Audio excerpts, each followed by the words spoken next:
Number 5. Patrick Garcia. From child star to certified hot daddy.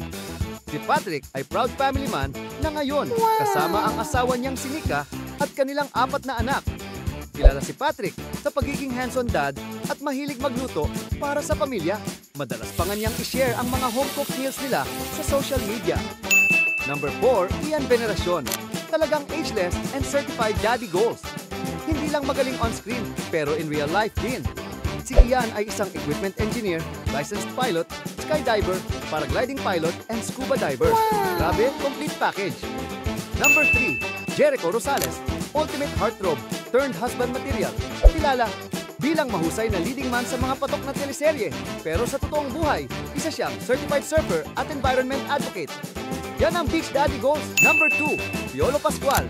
Papa P forever young. Hindi lang physical, kundi sa energy rin. Mahilig siyang mag-triathlon at stay fit kahit busy sa showbiz. Super supportive dad din siya kay Inigo kung saan madalas pa silang mag-collab sa music at projects.